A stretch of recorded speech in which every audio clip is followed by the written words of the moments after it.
Looks like everything still works, Don. What? That's right. Everything is still working, ladies and gentlemen. Welcome. It is Wednesday night, which is... Whoop, whoop, hump day. Hump day. And it's time for the Wednesday night Whoop, whoop. Paranormal Portal live stream. And you're invited. And thank you for joining us. To all of you who are tuning in, it's... Welcome to Paranoid Portal. That's not the same show. Oh, not the same show? No. That must be my show, right? It can be. You can go out and start the Paranoid Portal. What'd you say, Portal? I can't even complete that again. Oh, goodness.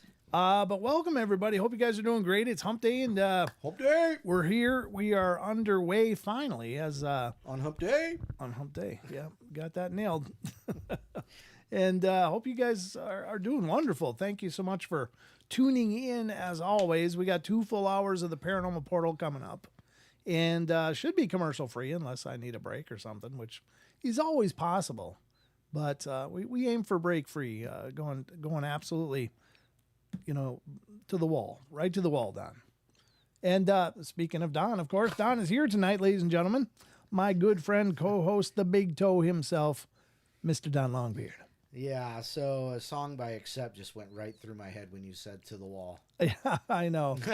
I was thinking of that too, but I'm like, I don't need to say the balls part to it. Well, there you go. See, I don't have to say it. He actually does it himself. The balls. The balls to the wall. Got to put the balls to the wall. All right. Which is what we do here on the show all the time. Full throttle, full adrenaline.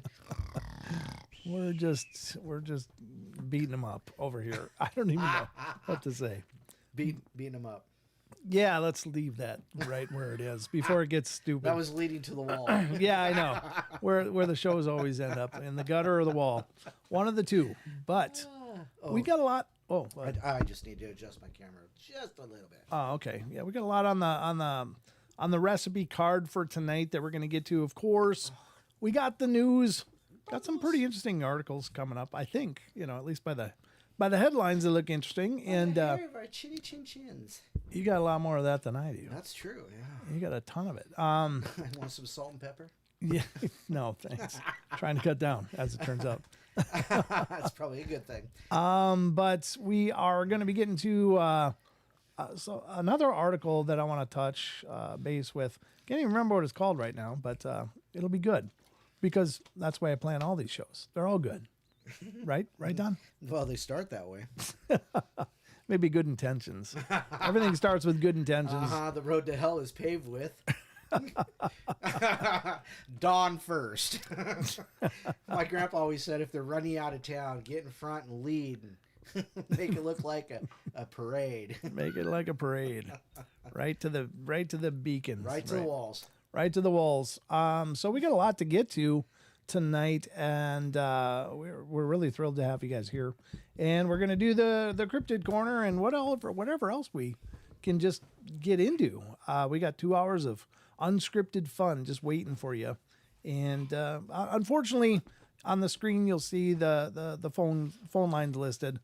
There's a problem with the phone lines. I can't connect to those right now. So in lieu of that, just be patient and keep your comments in the chat. If you put at Paranormal Portal or Don or whatever, I'll try to see it. We'll look for your comments and we'll make you a part of the show that way. So Yeah. but we can't accept call-ins because the phones are not connecting right now. There's what's funny? Okay. Because of the reason the phones aren't available. Right? Well, yeah, it turns out that the login got dumped. He lost his password. Just tell the truth. You lost the password. Could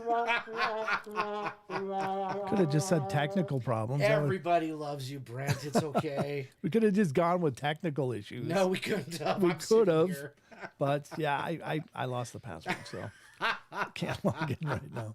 So, but that's okay. We got it. We still got the chat. We have each other, and yeah, I don't know. It used to be saved in there, and now it's not. So it's okay. It may be saved, but it's not safe. Nothing's safe in here. Nothing's safe. In the studio, it's all up for grabs. So we got a lot of that coming up.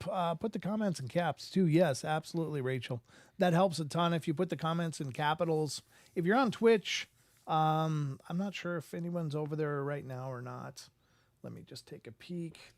Lucky Gypsy's over there. Good. Oh, hi, Lucky. Lucky's our admin over there, and as is Sheldon. Lucky's been manning that over there. So thank you so much for that. And, is it mining or manning? I don't know. It depends on which side of my face I'm talking out of, I guess. Oh God, that doesn't sound good. I don't know. What am I doing with my phone? I'm so forgetful lately. I'm trying to put it on Do Not Disturb. Oh, that would be good. Yep. There. So all of that is on deck tonight on the show, as well as just whatever hijinks we manage to run into. So yes, I will give anybody who guesses his password for the phone lines. I'll give you $1 million. I have no idea. It's some. It does not have anything to do with pizza. No. And it's not password. It's not password. Love. It's love. It's love. It's what brings love is the secret. Love. Sweet love. All right. Well, let's get to, I guess we'll start out with the news and see where we can go from there. Marriage is what brings us here today. Oh, wasn't that Blazing Saddles? It was, or Frankenstein. No, it was... Mel Brooks, all right? Yes, it was... No, it wasn't Mel Brooks. Okay, actually. anyway. Princess Bride. Princess Bride. Okay. Time to go to the news. News!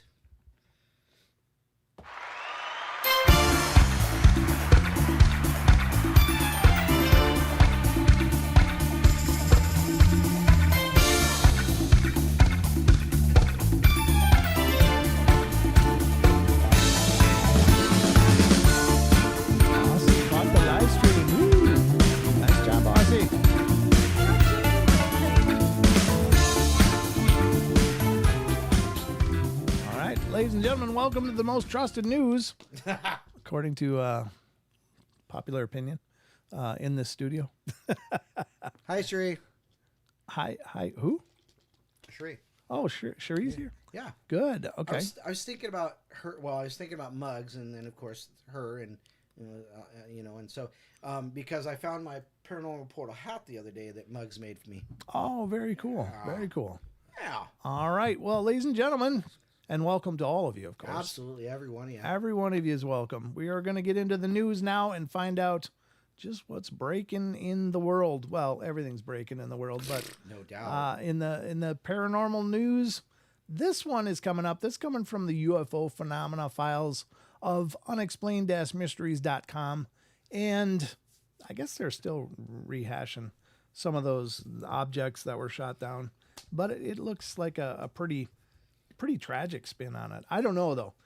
We'll get into it now. This is coming from unexplained-mysteries.com, and please support this site. Please support all sites that we visit throughout the course of the show. These sites are working hard, bringing you great information, and your traffic does help pay for them. So go visit them and frequent them and help them get some ad revenue. All right, so coming up, unexplained-mysteries.com. Wow, I went full Porky Pig there for a second. That's all, folks. Here it is. U.S. military base. UFOs could be next-generation Chinese drones. Oh, boy. I think that's a bit of a stretch, right? Boy. I don't know. Anyway, I guess we can read it first and then kind of lampoon it after, or at least discuss. How about harpoon it? Maybe. Former UFO chief, Dr. Sean Kirkpatrick, has offered up a possible explanation for some military UAP sightings. Oh, boy. And I think that's anyway, I'll keep going.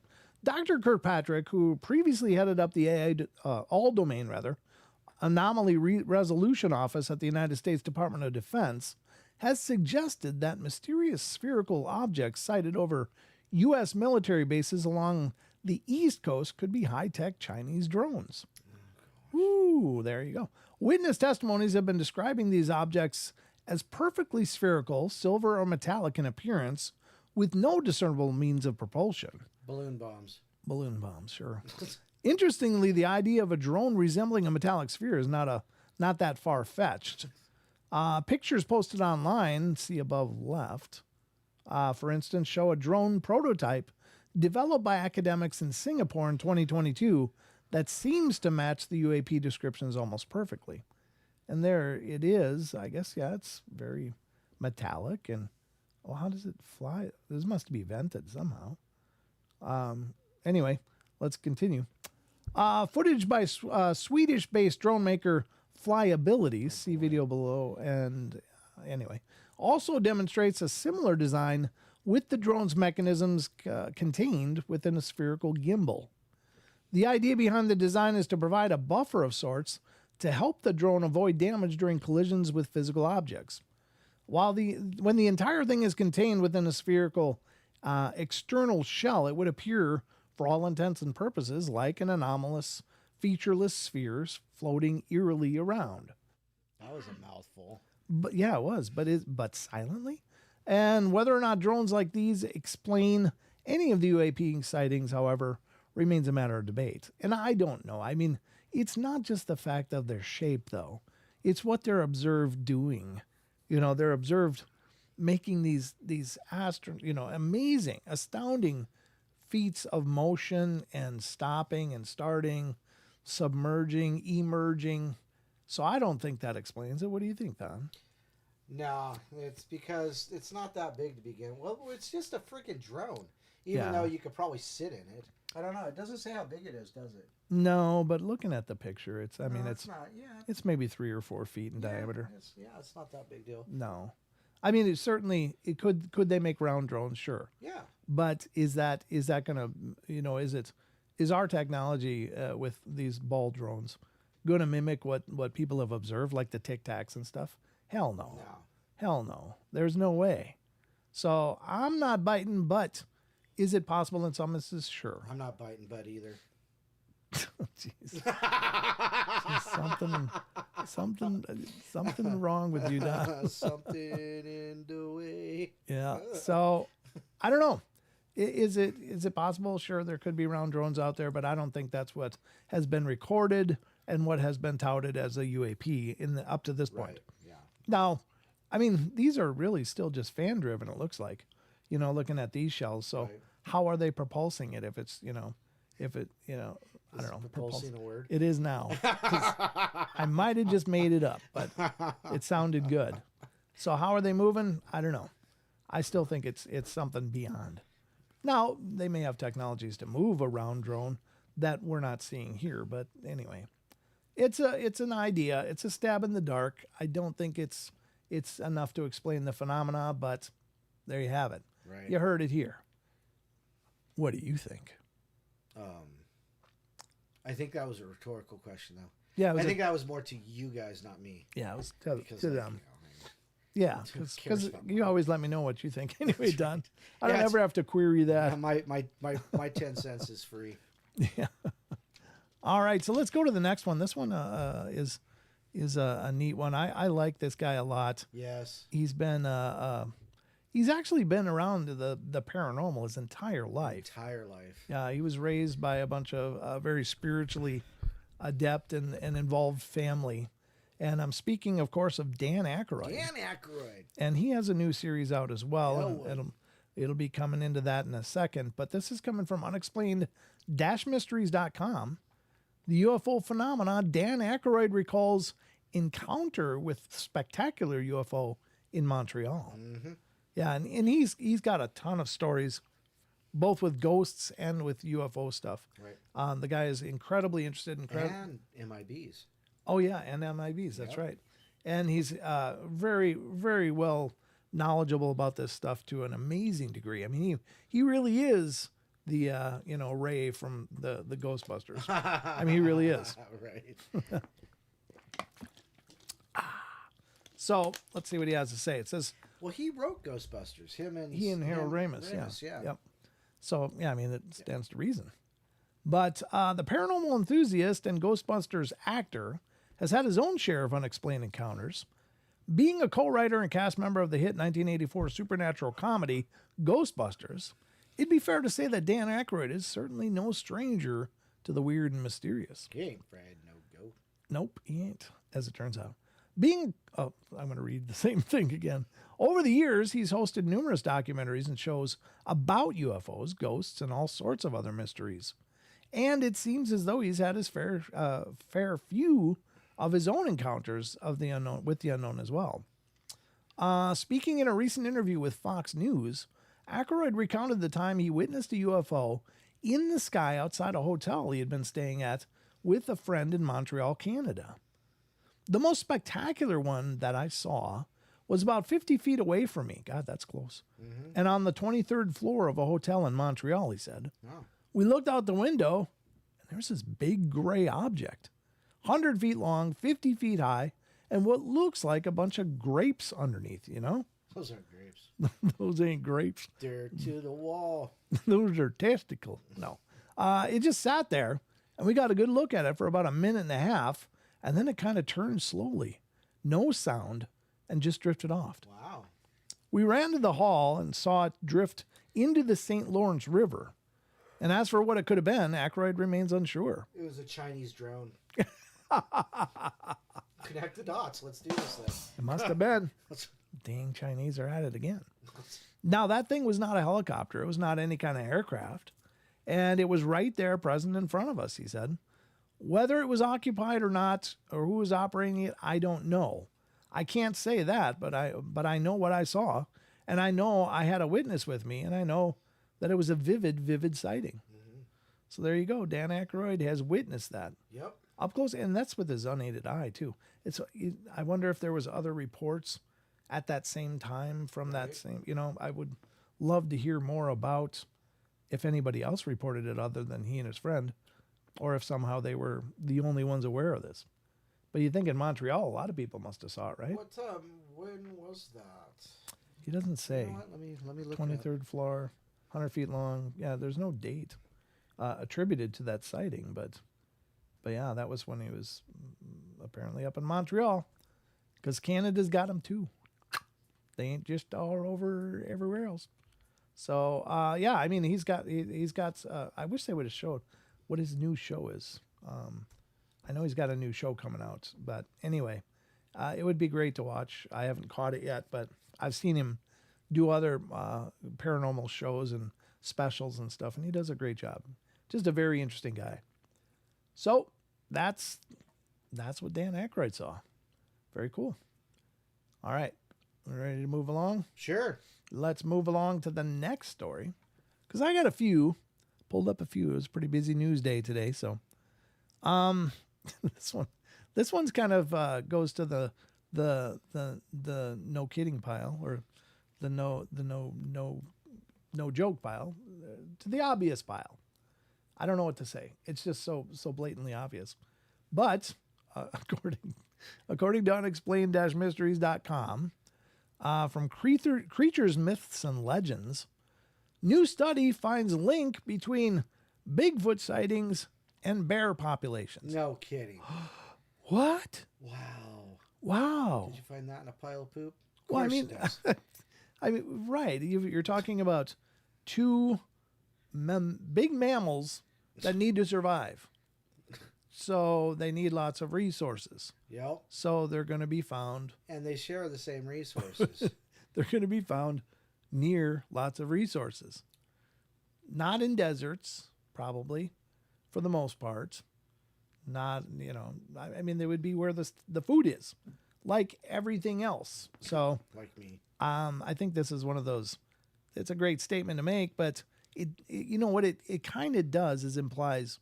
Well, that must imply then that most Bigfoot sightings are just misidentified bears. Right. But that's not at all accurate. I mean, I don't think that anybody would mistake a 9-foot Bigfoot for a 6-foot black bear. They're That's just a big black bear. And even on the show before I've shown you silhouettes of bears and Right. silhouettes of Bigfoots and how you could confuse one for the other in almost any position is really nothing short of bizarre to me. Right. They are just figuratively completely different shapes. So I don't know, but anyway, let's see what this says. This is from January 22nd, and it says new research. This new research, Don. Yes. New research suggests that black bears could account. There it is. Could account for a significant percentage of Bigfoot sightings. No. Kidding. Yeah. Does an unidentified species of intelligent bipedal hominid roam the forests in North America? Words are hard. They are today.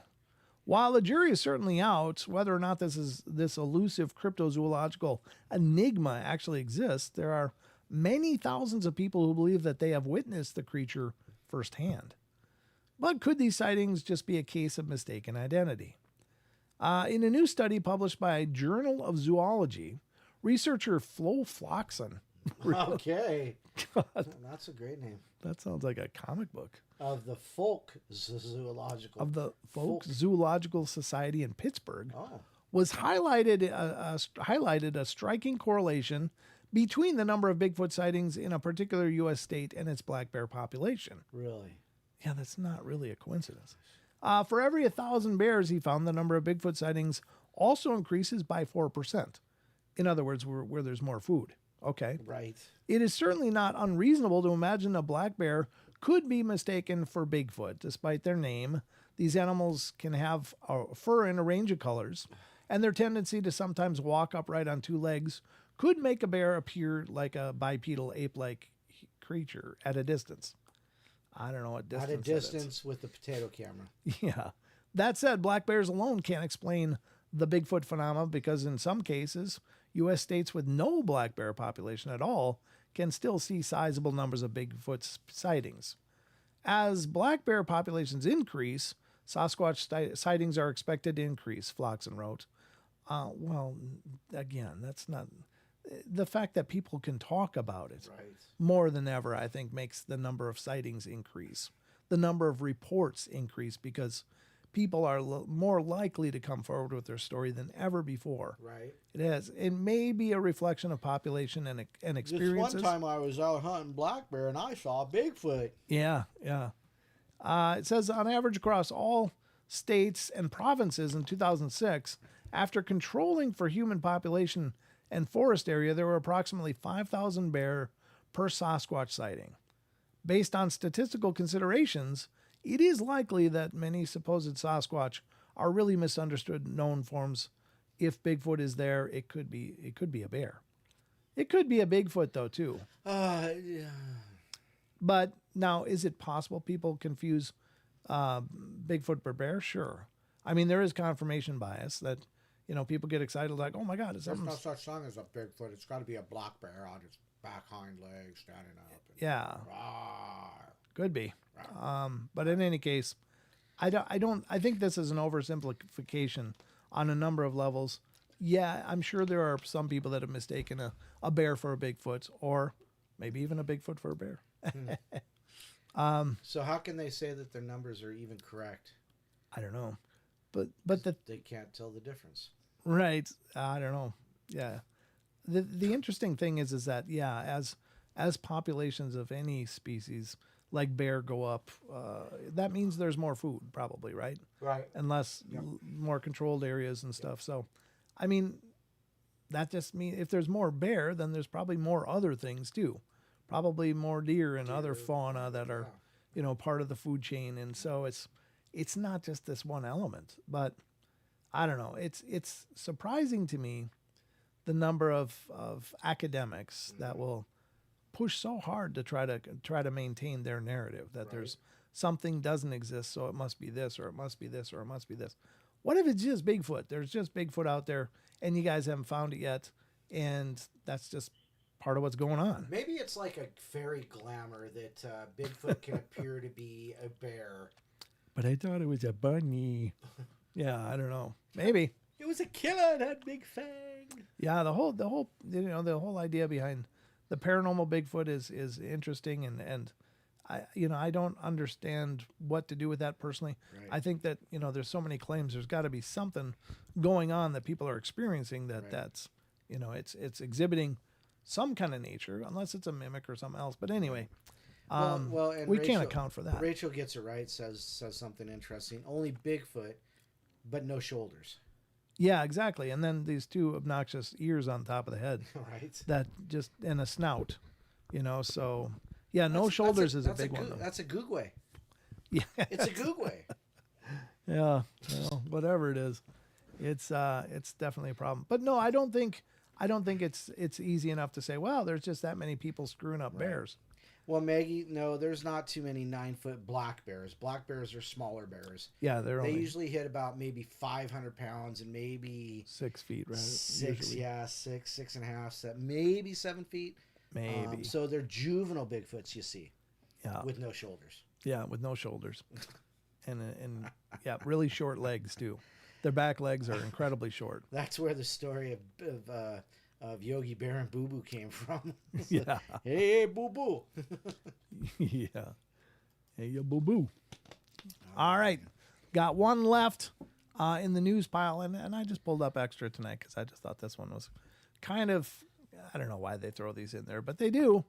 Because you should be afraid. You should always be afraid, be more afraid. Don't ever feel safe or comfortable because there's always something new to worry about. That's right. We have a currency of fear in our media, and so we should look at more stuff to be afraid of. And this is a new thing because according to unexplained-mysteries.com, science and technology, this might be really big, but I just want to check out the front of it. Could a frozen Siberian zombie virus cause a new pandemic? 28 days. Viruses trapped in permafrost for thousands of years could potentially thaw out and infect modern humans. And it's not a big one. We'll read it. It says the next pandemic could come not from a Chinese wet market or secret government lab, but from deep within the Siberian permafrost, scientists have warned. Okay. These so-called zombie viruses. Oh, okay. So they're talking about the fact that the viruses are dormant or whatever, I think. Not that they're creating virus or zombies. Or Methuselah microbes can lay dormant for thousands of years and then become active again once thawed out by rising global temperatures. At the moment, analysis of pandemic threats focuses on diseases that might emerge in southern regions and then spread north. said geneticist Jean-Michel Claverie. I don't know. By contrast, little attention has been given to an outbreak that might emerge in the far north and then travel south. And that is an oversight, I believe. There are viruses up there that have the potential to infect humans and start new disease outbreak. To combat this, scientists are preparing to set up new Arctic monitoring network designed to identify outbreaks caused by ancient microorganisms that have emerged from the ice. Hold on, got a cough. X-Files did an episode about something like this. Isn't that the black gooey tarry stuff? No, not that specific one. It was called The Ice or Ice. Oh, is it? Yeah. Okay. So it had to, yeah. Okay. Well, such viruses could be potentially dangerous because modern humans will have never been exposed to them, and current medications may only have a limited effect. What's more, studies have shown that ancient viruses are capable of infecting living cells. In one case, researchers identified a viral strain that was almost 50,000 years old. Wow. We didn't know what viruses are lying out there in the permafrost, but I think there is a real risk that there might be one capable of triggering a disease outbreak, says say of an ancient form of polio, said virologist Marion Koopmans, who backed the move. We have to assume that something like this could happen. We don't have a Jonas Salk to save us this time. Yeah, I guess not. Well, I don't, I guess wherever there's things living, there could be viruses. So, Right. Well, yeah. I whether they're ancient or whatever. I mean, have you been to California?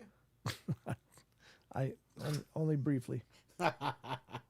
But there you have it, folks. That is the news. I hope you learned something. I hope you found some value in all of that, or just enjoyed listening to me fumble through words for a while, because it's all on the board here tonight. So, and that's going to wrap it up for the news. Oh, all right. All right, let's get on with it.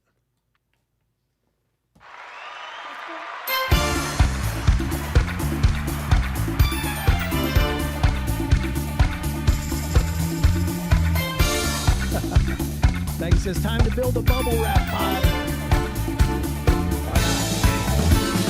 wear your tinfoil hat.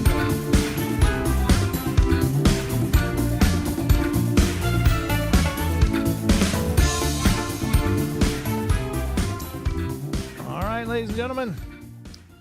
That there was the news, Don. It was brown chicken, brown cow. Did you get newsed? I got Disco news. Nathan Nate. Yeah, it's kind of disco, but it's a playlist we can all get behind. it's that funky sound coming into your ear. All right. Yep. Disco news. So yeah, let's see. Courtesy of Wes. Courtesy of Wes. Yeah, the break into the news and the break back out is made by Wes. He did a hell of a job. News. Jesus. Newsed. Newsed up. Said newsed. We're all newsed. I'm all newsed now. Oh boy. We're newsing. All right. We got a lot more to get to, obviously, as is the case for the shows. That isn't it. We got a lot more time to fill. And by God, we're going to fill it with some good information, I hope. We can do it. We can do it. I'm going to go over to Haunted Toys. This is an article that it was one that I was using for a podcast for a while, quite a while ago. Haunted toys. Haunted Toys. Nice. Yeah, and I used several of them on the podcast. There were good stories and stuff. Sorry, I'm a little congested. But these are kind of interesting. These are haunted toys. So it's not often that we talk about things like that, but everybody's heard of haunted dolls, and those are, of course, the most common form of haunted toys that everybody thinks about. But there's a lot more. I mean, it could be a fire truck, could be a ball, could be a bat, could be anything that has some kind of attachment. I could see a bat having a bad attachment. Yeah. Especially if it's held by somebody in the mafia. Yeah. Well, no, these are the kids' playthings, not not mafia tools of Mass enforcement. Mass mayhem. Yes. So, but I mean, anything honestly can have an attachment, can have some kind of spiritual energy attached to it, and create problems, create issues, create hauntings, whatever. So, I mean, it could be anything in your house. Could be a favorite pen. It could be whatever. So, but this article identifies from Thought Catalog. Well, doesn't identify. It identifies some stories people have experienced. Does it identify as? No, I'm not giving its pronouns. I know it sounded like that at first. I'm like, God, what the hell am I saying? But it's identifying some people that have experience with toys or toy-like items that appear to have attachments or spiritual energy that's causing problems. So I wish I wasn't so raspy. God. Well, that is a problem. Yeah, causing problems. Gosh, that's what you do. Yep, that's what you do. So we're going to read through it. Again, we're going to start at number 8. But again, this is from Thought Catalog. And it's nine. I guess we don't have much left. Maybe there's only 1 or 2 here to go. Oh, my. 9 true and terrifying tales of haunted toys tormenting their owners. Hate when they torment you, Don, don't you? Yep. I don't know. I hates to see that when your toys torment you. Yep. I mean, that's really it, isn't it? Yeah, it's 8 and 9. There's 2 left. It's going to be a real quick visit. And then we got to figure out what else to do, Don. I'm sure we'll figure it out. All right, so I'm going to start this one out just so I can close it out. I just was going through my tab farm today. I'm like, God, there's some here that we could probably get rid of. The tab farm, yes. Yeah, I think I already did this one. Oh, this one. I actually have 3 of them. We're going to start at number 7. There's 7, 8, and 9 that are left on this Thought Catalog article, but I think these are interesting because it does demonstrate a different source for hauntings. Because a lot of times we always assume the house is haunted. Mm-hmm. There's a spirit here. Well, sometimes it's actually an attachment. Now I do believe, just for the sake of my belief, I think that sometimes items with the attachments are not actually, how do I want to say it? I don't think they're a fully realized personality, but I think they create an energy of maybe an imprint, and they radiate that into the environment and cause problems. And it can be, maybe sentient in itself in a sense, but I'm not sure that it's always like there's a ghost in that comb. I know that as a ghost. Evil supernatural AI. Huh? Evil supernatural AI. Yeah, maybe something like that. Wow. Yeah, something. It's like this guy over here just got to make your life creepier, doesn't he?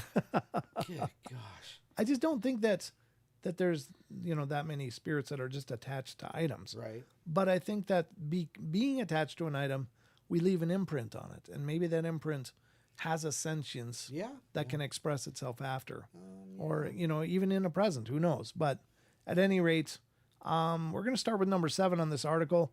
We'll see what you guys think. Again, there's only 3 of them, so it won't take long. Bear with me. Bear with me. Hang on, we're going in. All right, here it is, number 7. Again, Thought Catalog. Voices always talking about the family. About 10 years ago, I had a friend who insisted that his house was haunted. His whole family had terrifying experiences in that house. Most of the occurrences happened in and around the basement, which is only half constructed. By half constructed, I mean that half the basement was concrete and the other half was dirt, access crawl space, about 3 feet deep, separated by a 3x4 piece of insulating wall that could be removed to get to the crawl space. Excuse me. The father described hearing low whispering voices coming from the crawl space. They would almost always be talking about members of the family. He was convinced they were plotting to manipulate his teenage children. And on several occasions, he said he would see or hear his children walk down into the basement and they were not home.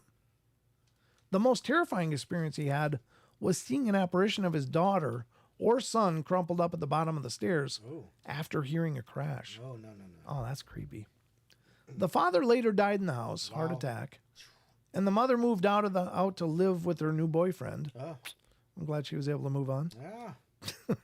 Gosh, you only have to mourn for like 14 days. Then it's like, just get over it. Yeah, it's time to get her going. Get her done. My friend and his sister were just out of high school at the time, and his basement became a fairly safe place to hang out and smoke interesting things. Settle down. Settle down there. His sister claimed that the doll heads on her old toys would turn to face the stairs. Ugh. They were sitting at a pile in the corner in the basement. Leave them in the pile in the corner in the basement. That's a good place for most dolls. Yep. I've never witnessed anything unusual, so I really didn't believe all of their stories. And I still think that they were the result of overactive imaginations and chemical enhancements. It was 420 friendly, even if the parents lived there, or even when the parents lived there. So, however, I was driving my friend home one night. When we pulled into the driveway, we discovered the kitchen light had been left on. The house had a large front window, and you could see the basement door and kitchen from the driveway. We both saw what appeared to be a large black mass move from the open basement door to the far side of the kitchen and then back again.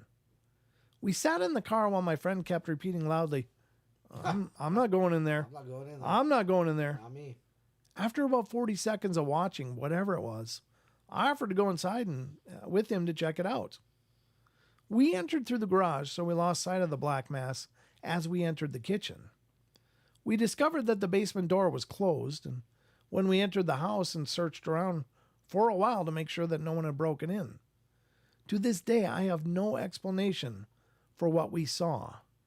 I don't really believe in ghosts and don't consider the experience evidence of their existence, but it was unusual. Fair. There you go again. You know, people have these incredible experiences.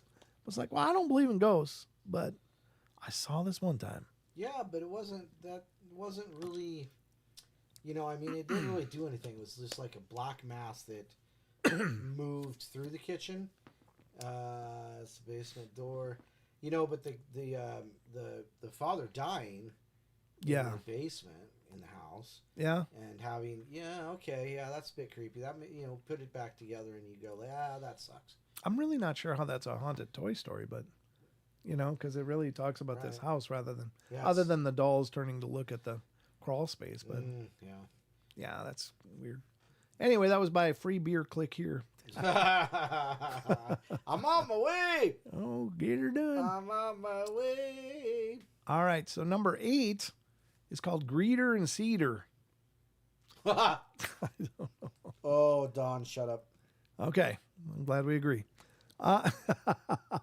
When my brother and I were little, we had 2 clown dolls that we named Greeter and Cedar. Boy. When I say we were little, I mean we were very young, as in pre-kindergarten young. So there's not a whole lot of detail I can now remember about these dolls.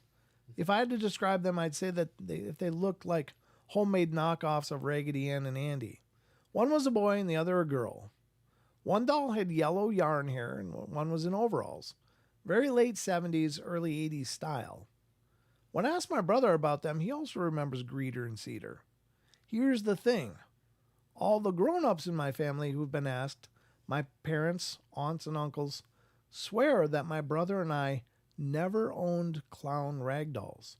However, we've been told that Greeter and Cedar were the names of our imaginary friends. Well, that's interesting. That is interesting. Yeah. That's, again, not a haunted toy, but maybe that's the way they manifested to them was in that clown rag doll kind of.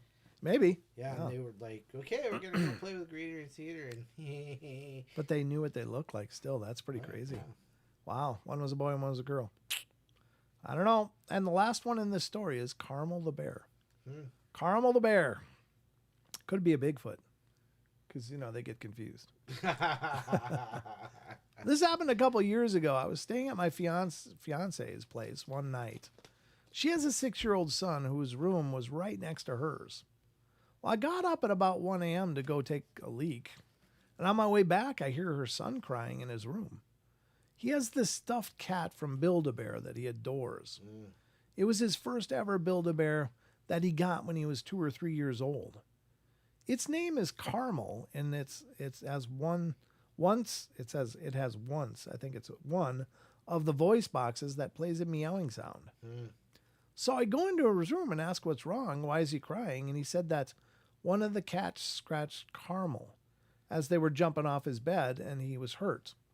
Well, I picked up his toy and look it over and see nothing, and I asked him where Carmel got hurt, and he indicated to one of the toy's paws. Oh. And I gave it a kiss and said that it's all better. He turned to me, tears in his eyes, and said that he wasn't and that Carmel was dead. Whoa. And I asked him why he would say that, and he responded that Carmel wasn't talking. Oh, boy. Thinking that he thought the voice box was somehow damaged or something, I activate it, and after it's done meowing, I told him that everything is fine, and Carmel still talked. He looks up at me, and matter-of-fact voice says that is the voice box, not Carmel's voice. Wow. Ooh. Fubla wrote that one. Fubla. So he wasn't buying the voice box at all. As far as he was concerned, Carmel was... Maggie says, bye-bye, Carmel. Yep, that's the end of Carmel. Yep. Carmel had better days. Many better days than that. So that was the close of that article. I just wanted to dust it up. It was just laying there in the bin. So I was like, yeah. A little spit and polish. Little spit and polish. With Greeter and Cedar. Yep, Greeter and Cedar and Carmel, the Build-A-Bear cat. I didn't know they had cats, but I guess they got everything now, don't they? Sure. Yeah. So here's an this one we already did though. I know we've done that before. I don't want to revisit a whole article.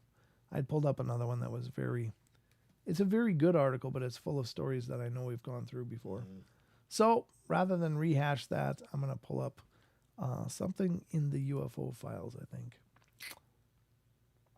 Okay. Did you hear about the jellyfish in Iraq? Yeah, that jellyfish thing. Yeah, we talk about it. We talked about it on last show. It's still incredibly crazy. It reminds me of the Imperial probe droid, right? You know, from Empire Strikes Back. Yeah, the assassin droid. Yeah. I was like, oh God, you know, if only it had that flat top on the top. Yeah, but that is a weird thing, and especially the way that it's heat transferred from cold to hot. Right. And it was almost, you know, it was very intelligent because it caused any of the weaponry not to be able to lock on. Right. Yeah. So it was like it had like scatter sensors, so it couldn't, it didn't know where to lock on and all that kind of neat stuff. It's kind of interesting. So, yeah. But that was from Jeremy Corbell, by the way. That happened back a few years ago. Oh yeah, he broke it. Yeah. Yep. I did hear about that. Yep. I just heard about it actually. All right. Well, here, let's see. Well, I don't want to look at that one. I'm just trying to pull up one here quick. Sorry. I thought I was more prepared, but you know, this is an unscripted show. You get it as it comes. And I thought I had a lot more in that last one to go with, but we don't. What was this one? Oh, this is Black Eyed Kids. Oh. Yeah, I already read that one though. Yeah. Yeah, I already read that whole article. So I remember I had it open for another appearance that I did because we talked about Black Eyed Kids. See, I'm just closing up the shop a little bit here, Don. Goodness. I'm closing tabs, believe it or not. Oh wow. Well, we might as well just run to the cryptids because I got a ton of cryptid stories. Sure. We got a lot of cryptids to get to, folks, and because I don't have another one, Luna says maybe the real cat was protecting the little boy from the bad entity. That's a good point, Luna. Maybe. Yep. Maybe it was more an act of protection, killing the naughty Carmel. I don't know. You know, it's with something like that. I don't know how long they had the cat. Obviously, the little Build-A-Bear cat, but was it years or whatever? But you got to wonder, could you bring home a brand new thing and it would have some kind of attachment? And I guess, sure, why not? You know, again, especially with dolls. Mm-hmm. Dolls, I think they can be infested at any time. Maybe, I don't know. Perhaps there's ways to safeguard that, but yeah, don't put faces on them. Yeah, that's one way. The Amish believe that's why the Amish dolls don't have faces and cannot have faces, is that their belief is that once you put a face on a doll, it can become home to a evil spirit. And so they craft their dolls with no faces. In fact, they're very, very strict about that. But yeah, dolls, and I researched this a long time ago, and I tried to find out what is the original purpose of dolls. And there's a few ideas out there, and nobody's quite sure. But one of the ideas was that dolls were not actually invented as children's playthings. They were actually invented to be vessels for the dead. And I thought that was really creepy. You know, that's kind of creepy, right, Don? Yes, it is. Yeah. So So just to get this out there, the show starts at 9 PST, or sorry, 7 PST, Yep. and goes until 9, or until I fall asleep, one or the other. No, just goes till 9. Just 2 full hours of the portal, 7 to 9 or 10 to midnight if you're on the East Coast. Yep. Or wherever the time zones is Or for you. whatever time it is in Queensland right now where Maggie is. Or is Maggie north? I can't remember. Yeah, she's Queensland. Is she Queensland? Okay, yeah. No, she's not. I don't She's, know. I can't remember. Okay, well, she's in Oz anyway. Yeah. She's down under. Down under. So, yep, the shows are always ongoing. Wednesday, Friday, and Saturday, ladies and gentlemen. You know, somebody said something just a bit ago, something about the society in Australia hasn't been around long enough to have things like, someone made an interesting point about alien antiques not being old, or alien. Sorry. Maggie says this. Someone made an interesting point about Australian antiques not being old enough to have attachments. I'm sure there are some old items out there that arrive with people, though. So yeah, I don't believe that. I think anything, it doesn't matter how old it is, anything could have an attachment. Yeah. I mean, even Exactly. even what's the name of that doll? What, SpongeBob? Could No, be- the doll. Which one? The Raggedy Ann. Oh, Annabelle? Annabelle. I'm Yep. sure Annabelle is less than 100 years old. Oh, yeah. So, you know, That was I a mean, 70s doll. so I don't even think, well, yeah, it's less than 50 years. Yeah, 50 years old. It's around 50 years old. Yep. So, you know, I mean, it doesn't take long. It's just a matter of what kind of energy it was around, or Right. what it was imbued with, or how it was used, or, you know, whatever that item is. So I don't think it has anything to do with age. Right. Yeah. And also remember that there are these items that happen maybe in and of their own circumstance or whatever, just through long love and use. Mm-hmm. And then there are the ritualistic items that are created, Right. you know, that people Sure, yeah. imbue with Yep. with you know, invoking Some something kind into of it. energy. Yeah. Yep. Yep. Yep. Yep. Sure enough. So, and those could be something brand new.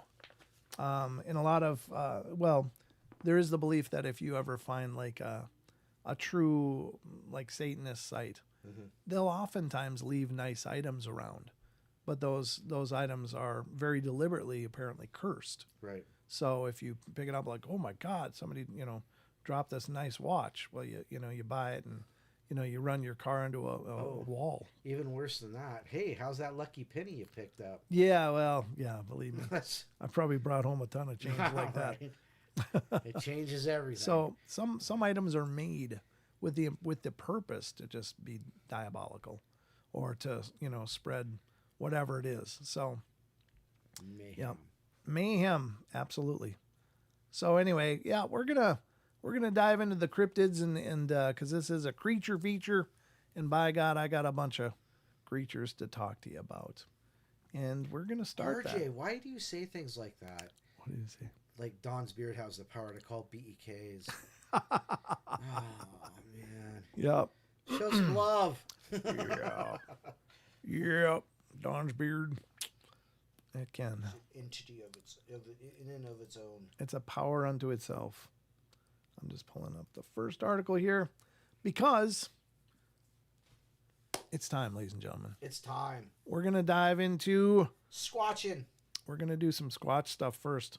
The first site we're going to visit tonight with some of the creature feature stories is one of my favorites in the world, and this is Suck it. Well, it's true. I mean, honestly, I love what he True, does. yeah. Not only in his show, of course, speaking of Sasquatch Chronicles, that he's built this incredible platform to people to come out and I really honestly believe I've learned so much about the potential behaviors of a Sasquatch just by listening to all the encounter stories on Sasquatch Chronicles than I have anywhere else. I just think it's such a robust platform with so many people coming forward to share their stories, and it's nobody does it better. But It's also a great source of information if you look at the blog. So definitely visit SasquatchChronicles.com. Wes works really hard over there and does a hell of a job and posts a lot of amazing stuff. So check it out because we're going to be revisiting some of the listener stories that he submitted to the blog, and check those out now. So, hope you're all ready because we're going in. We're going in. Diving in, feet first. Yeah. SasquatchChronicles.com, ladies and gentlemen. Home of Sasquatch Chronicles. And this is from January 23rd. I heard voices in the woods. A listener writes, I live in Washington State. Go figure. Well, yeah. Doesn't everybody? Cedro Woolley, I know exactly where that is. Oh, do you? That's from my part of the state, yeah. In a town called Cedro Woolley, and I had an experience in 2022 with a friend of mine. I never really talked about it with anyone until this last year because I felt crazy, but I think about my experience all the time. Anyway, my friend and I were going. What am I hearing? That would be my stomach. That's yours? Oh my God. Oh. It's full of water for some reason. It's going switchy, switchy, switchy. Okay, I'm hearing this growling. It's like, Don, did you bring a demon? Don, you didn't bring your demon, did you? Did you not exercise before you gave me exercise? Are you crazy? No, exorcise, not exercise. Gotcha. Dang it. Yeah. I was hearing it like, Renee's like, kill. So it said, I had an experience in 2022 with a friend of mine. I think about this experience all the time. Anyway, my friend and I were going through this logging road called Finney-Cumberland Road. It goes far out into the mountains. We went up midsummer of 2022 and go to target practice. It says, I'm not super familiar with guns, but we went to a secluded area where no one else would be, and there was only one way in and out. We went to a spot where there was this dead end. Anyway, we were target practicing, and I was watching my friend Matt shoot his rifle, and we both had these electronic earmuffs so we could still hear each other and talk while shooting. While he was shooting, I heard voices in the woods. I immediately got the chills. I didn't say anything at first to my friend, but then it kept going as he was shooting, and I yelled, stop, and he did, and I said, do you hear those voices? And they'd stopped right before I yelled, stop. But before I yelled, stopped. But probably 30 seconds after he stopped, they started again. And we both immediately got scared and shocked at the same time. The voices weren't clear. It sounded like there were two of them, both males. It sounded human. I don't know what's going on. I don't know. But it was complete gibberish. We scanned the woods with our rifles. We both had scopes on them and didn't see anything. My friend screamed hello and no reply. There was no other way anyone to get where we were at unless they took the same road, and we would have seen them come up considering we were at the dead end. I haven't heard a lot of your podcast of people experiencing talking in the woods from Sasquatch, but the best way to describe what we heard was the audio of the Sierra sounds, which I'm sure you're familiar with. I was terrified and had a horrible feeling that told me to leave. We stayed another 10 minutes and continued to target practice, but we heard them again, and my friend told me, we need to leave right away. Time to go. Yeah, no doubt. And it's like they didn't like us target practicing, but we knew we weren't harming anything, and they definitely didn't want us there. You could feel it. The woods are so thick, you can't see more than 15 feet into the woods, and it's so dark. I just remember scanning the woods while my friend packed everything up. I was so terrified, and when I think about it, I get goosebumps every single time. I remember those voices so clear to this day, and I've always wanted to go back up into the mountain and try to hear them again, but I'm also terrified. I haven't gone back since, but then my friend has. He never experienced anything like that before, but he has seen black bears and cougars, but nothing like what we had experienced. Well, at least he knows the difference between a black bear and a Bigfoot. Yeah. Apparently. God, they have shoulders. Yep, they have shoulders and no tufty ears on the Bigfoot. Yeah.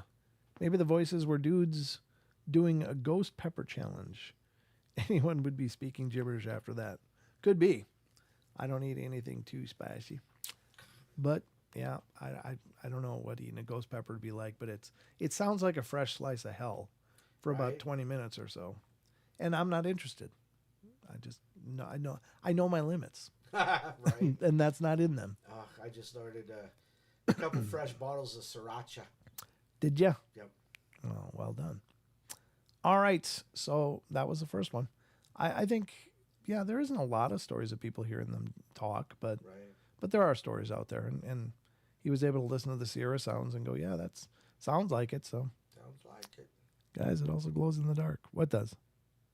What's Misfire Jack talking about? Oh, who knows? Okay. All right. Who knows? Who knows? Just going to let that lay. All right. So let's go to the next one. Interestingly enough. You know, it's funny, though, because you would think. Oh, her Misfire Jack's shirt. Oh, it does. Okay, nice. Has a shirt that's got a ghost on a treadmill saying, "I'm exercising." Oh. So I was going to say that the interesting thing about Bigfoot, which is very, different from the rest of the natural world around them, is that they don't seem to shy away from things like, shooting and stuff, like other animals flee. And even when we had, who was it? The guy who was doing bomb practice with his squad. Todd Neese. Todd Neese, yeah. We had Todd Neese on the podcast, and he was talking about they had just done like some test detonations when he was with the guard, and he was part of a demolition squad. And they were working in this quarry and laid off this huge bomb, and then went to a different quarry and lit off another one. And then they came back, and where the other bomb had gone off, he and another guy saw these two large bipedal figures standing there. Hairy mans. Yeah, hairy man. And it seems like, wow, you wouldn't think that they would do that, but they do seem to have that overriding interest or curiosity in what we're doing. I think, the curiosity, definitely, yeah. Yeah, because I wouldn't go walking up to a bomb site after one went off. Not without the, proper knowledge and stuff, but yeah, they were apparently right in that area watching what happened where that thing blew up. So they must have been watching from a distance. Crazy. So at any rate, that's the first story. Let's get to the next one. It's from January 23rd, rather. It's yesterday. Yeah. Imagine it's going to be June before we know it, though, right? Yeah. The way time's going? The way things are going, yeah. Excuse me. Goodness. All right. I could hear my heart beating through my ears. That's a strong heartbeat. And it says, a listener writes, I had an encounter with what I think was two Bigfoots on my property in DeSoto Parish, Louisiana. Big feats. Big feats. Very close to Sabine National Reserve when I was 16. I was hunting a bow stand one evening, and I was sitting about 30 feet in a tree on a slight hill overlooking a creek bottom. About 15 minutes before no more shooting light, I heard a splashing about 40 yards to my left in the creek, crossing right where my access trail went back up the hill towards camp. I should also mention that this stand is on the farther side of the property from camp. I didn't think much of it, figuring it was one of the big pigs I had on camera. Not long after that, every animal sound completely shut off. Oops. Crickets and frogs were going pretty good before this. I could hear my heart beating through my ears. It was so quiet. And then there was this super deep guttural growl at the base of my access trail to my left, but I couldn't see anything from my point of view because of the foliage. I ended up sitting in the stand for about 30 minutes after this happened and had no other action, so I just shrugged it off and figured it was a pig grunting. I started gathering my things and texting my cousin to come pick me up on the four-wheeler and started heading down the tree. This sounds crazy, but this is exactly what happened. As soon as my first foot hit the ground from the tree at the top of my access trail, there was around a 30-second cadence of what sounded like two monkeys whooping extremely loud back and forth. Wow. Ooh. The only way I can describe it is the way one of your guests said on the podcast before he shot it with a pistol. They were working themselves up into a bloodlust. I immediately felt a sense of dread or impending doom for the first time in my life. This is the trail I have to walk back up and out of, all I have is my bow and a 9mm pistol. Yeah, that's called screwed. Yeah. I did not think I was going to make it out of there that night alive. After about 5 minutes, felt like hours, of sitting dead still in fear at the base of the tree, I could hear the four-wheeler coming from the distance, so I mustered up all the courage I had and made sure my 9mm was on fire and proceeded to walk up the hill to the four-wheeler trail. Once my cousin arrived, he immediately asked if I was okay because I looked like I had just seen a ghost. I told him I just need to get back to camp. Explained everything to him, and he kind of laughed it off because no one in my family has ever had any experiences at this property. I never went back to that stand, and no one has hunted it since. Until this most recent summer and deer season, no one has really believed my story. But now I have multiple pictures of something I can't explain. That's always fun. Yeah, it appears to have the shape like a Bigfoot. The tree it is hiding in is over 7 foot tall, and I've got multiple pictures like this in different spots on the lane.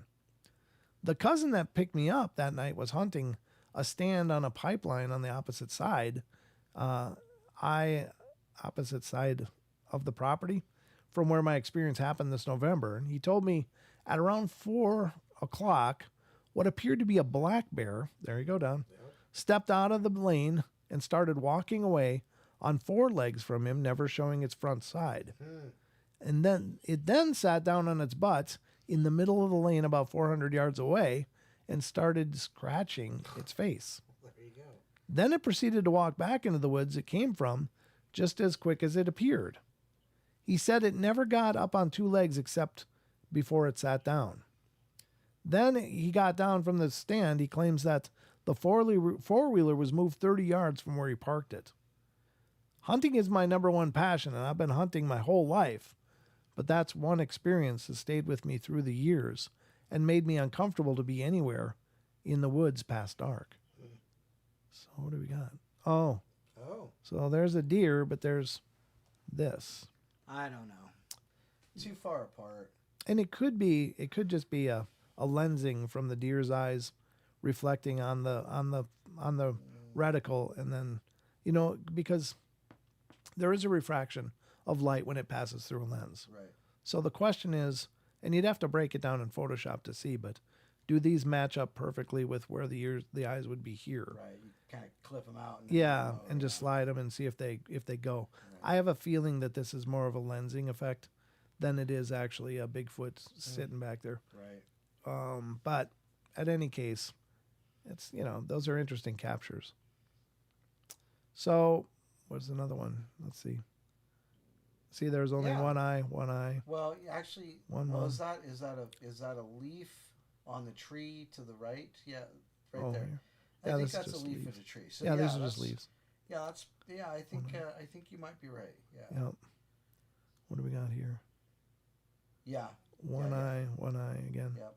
Yep. So it seems to be at least consistent with the number of eyes. No eyes. Yep. Yep, because it's looking away now. Yep. So it seems to be more consistent with some kind of light refraction from the eyes looking dead ahead. I think you're right. Yep. I think you're right. Yep. What do we got here? How many times did he send them in? I don't know. Apparently a few. Yeah, that's what it looks like. But it's interesting. Again, 2 and 2, looking at the camera. And now it's moved. Well, it's interesting. Is that the same position? Yeah, it's moved over a little bit. Yeah. So I think it's just refraction of light from the apertures and stuff. Actually, it was Kerry Arnold that really talked to me about that and helped me understand that. Right. But he was really very astute about that kind of stuff. Right. So yeah, very cool.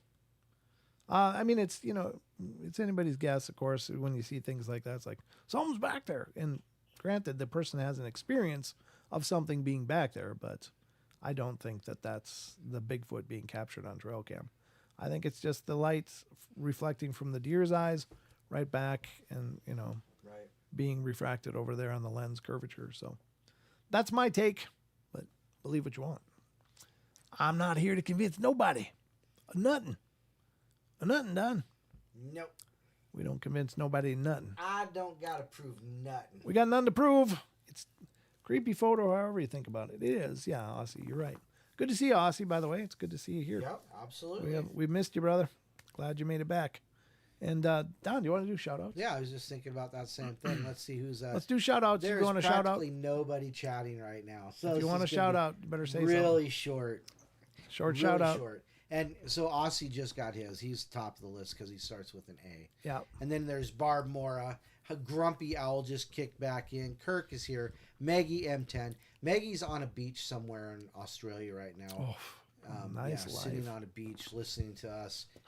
Wow, how could the day get better? Cheers. I have a cup. Yeah, that would help. Let's see here. So Aussie, Barbara. Elaine Clifford popped in. John LaBella. Hi, Karen. How are you? Lady J. Homestead. RJ Windwalker. Rachel gets it right. Hi, Trace. Wizard Moon 13. Sheree was here a little bit ago. And I don't remember any. Oh, and Luna Moonicorn was here as well. So there you go. I think Mom might be out there too. Oh, hi, Mom. She's not chatting if she is, but hi, Mom. She might be lurking. Yeah, probably. She's a lurker. Couldn't miss the portal, Maggie says. Yeah, absolutely no not. doubt. Thank you, Maggie. That's some dedication right there. Bringing us to the beach. We prefer in person, but, this will be okay. There's Digger Dog. Digger Dog, him in. Good. Yep. Life's a beach, he RJ says. Windwalker. I didn't get him. He wasn't in the Oh, list, but nice. there you go. Yep. So Very there nice. you go. Shout outs are done. Boop, boop. Just a real quick run through. And don't forget to hit the like button. There's a... Oh, let me refresh here real quick because I'm stuck at 21. Let's see here. Oh, 42 out of 57. Wow, it's getting better. Not really. Trying to pick it up, folks. Gosh, all you got to do is hit that thumbs up. Just hit that thumbs up and let us know how much you love this show. That's right. All right, here we go. Last one from Sasquatch Chronicles tonight. This one's And you just happened to pick one of the biggest ones we've had. I know, right? That's a big one. Well, you better get that bottle of water cracked open. I know, right? I just topped off the last one, so or bottomed off it. All right, I'm gonna wet the pipe here. That's what she said. Yeah, I should never have said that. Nope, you should not. Oh, I should not have said that. I should not have said that. Sound like Hagrid from Harry Potter. Yes. Yeah. Oops. So, yeah. Let me start over. All right, let's go to the last one from the Sasquatch Chronicles blog tonight, and special thanks again to Wes letting us use the site, talk about these stories. Hey, Chucky. And I'm fighting with renewing your membership. Well, don't fight about it. Yeah. Should be a happy choice. No, is it not working? I'm not exactly sure what he means by that, but Oh, I don't Yep. know. I don't know if he's fighting to do it or make the choice, or if it, like, should I or shouldn't I, or hey, it's not working. Choose what's best for you, brother. Love to have you stay. All right, so January 22nd, Maine encounter 36 years ago. So this one's a blast from the past, but this is the neat part about this is that, a lot of these encounters have been around for a generation or so. nobody's wanted to talk about him Right, but now because they don't want to be that guy. they don't want to be, but some people are still stepping forward and deciding, Do it. I'm that guy. Mara Frostwich. Hi, how are you? Oh, hi, Mara. Nice to see you. Thanks for coming in. All right. Let's see. A listener writes, first, I want to thank you for everything you do. You really listen to everyone and make people feel so comfortable. I've never spoken to anyone about what happened when I was 5 years old. My husband of 21 years has no idea, and he knows everything about me, except this. Oh. He just knows I'm fascinated by Sasquatch, but to him, it's more of a joke type thing. I've never spoken about it because I was young when it happened, and if I told someone I loved and they dismissed me, it would have caused hard feelings for sure, as I take a lot of pride in being an honest person. I can recall the encounter clearly, no matter how many years have gone by, and I think it's forever ingrained on my mind. I feel like I'm babbling now because I'm getting nervous to say something after all these years of keeping quiet, but here we go. It was around July here in Maine, peak of summer, and the best summer day you could ask for. My family are huge hunters, and we spend almost all of our free time on our family hunting camp in the thick of central Maine. The camp was at the end of the dirt road with no neighbors for miles and miles. And right outside the camp on the back side was a clearing with a bunch of apple trees and shooting lanes. But pretty much wide open field for about 150 yards by 100 yards. I'm a golfer, so I use yards because I'm pretty accurate with that measurement unit. Behind the clearing, it's thick and established woods. So anyway, to get to the camp, you turn left off the dirt road, and the road ends right there. But if you walk straight and kept going for about a quarter of a mile longer, to the left, yards and yards of wild raspberry bushes started. Now, these raspberries are natural. They are not planted, so they are taller and thicker than the ones you plant on your own. This is important because they are so thick it basically creates walls. Mother Nature's OG maze. These bushes are probably 2 football fields total. A lot of them, and all the animals loved them as much as we did. We all shared, though, and we were used to each other. Often there would be bears getting berries 15 feet away from us. No way. Ugh, that's a little sketchy. And that was just normal. We didn't bother them, and they didn't bother us. The black bears here in Maine are very docile until they eat you. You're lucky to even see one while living here these days. Nah, they're not that bad. Anyway, sorry. My grandmother and I used to take 5-gallon buckets and walk to the raspberries and pick for hours. While my mom stayed back at the camp, we worked Men stayed at the camp. Or while the men stayed at back, worked on the man things and sipping on LTD, LOL. What is LTD? I don't know, liquor? Yeah. Okay. Schlitz malt liquor, baby. So my grandmother and I went out with our buckets like we always did, talking and singing kids' songs and walking to the raspberries. We got there and it was pretty quiet, just birds. Now, at 5 years old, I could pick berries for about 3 minutes before I switched to just eating them all in the summer's heat and decided to sit down and just hang out. My grandmother, who was left of me, was picking like crazy, and I was sitting cross-legged on a trail through the bushes, a game trail. It was well used and patted down by all the animals, so it was a good place to sit. I must have been there about 30 minutes before I noticed something black come in and sit down. Quietly and carefully it came in, walking on all fours, but then sat down like I was, cross-legged, lower body sitting upright with its upper body. It looked curious, seemed harmless, and I remember it scratched its armpit with a hand, with fingers. I looked at my grandmother and said, "There's a big black animal here." And she kept picking and said, "It's okay. It's just a bear." Well, I knew of bears, but I'd never seen one close up, and where my family aren't bear hunters, and I'd only heard bears previously while picking berries. So she kept picking berries, and I kept sitting there just looking at this bear. It just kept looking at me, and once in a while it would grab a berry off the bush and plop it into its mouth. I used to do this thing when I was little where instead of waving with my whole hand, I would just use my pointer finger and bend it up and down to wave. I waved like this to the bear, and it did it back. I giggled, and then it started picking more berries, and it would eat one and then throw one to me so I would eat it. Oh, wow. My grandmother had worked her way further down the line, away from me, probably 30 to 35 feet. Still close, but far, because she didn't know the bear was still there, as I learned later on. This went on for probably 20 minutes before the bear walked by on all fours over to the buckets of berries. She stood up and used her hands to grab two buckets and quietly but briskly walked away. When it took the berries, I was like, "Granny, the bear is taking our berries." This got her attention, and she stood up and walked over to me and gasped. This is about when I realized something might be wrong. Her blood drained from her face. I'm still sitting on the ground, and she kept her eyes down the game trail while pawing at my arm to pull me up. Now keep in mind, the wild raspberry bushes have been there for more than 50 years, are about 4 foot tall.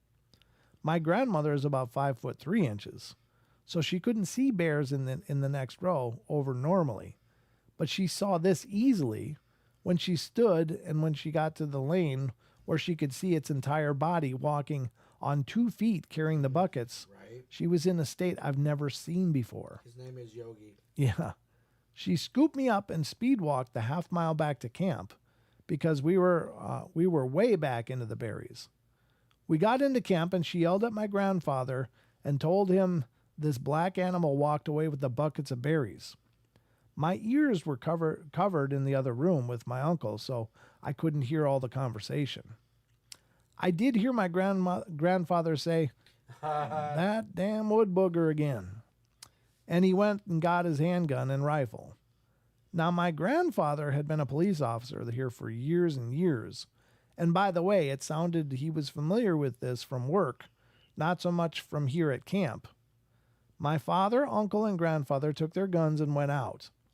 We didn't see them for a couple hours, and while they were gone, my grandmother and I cooked them dinner and just kept looking out all the windows that faced the shooting lanes.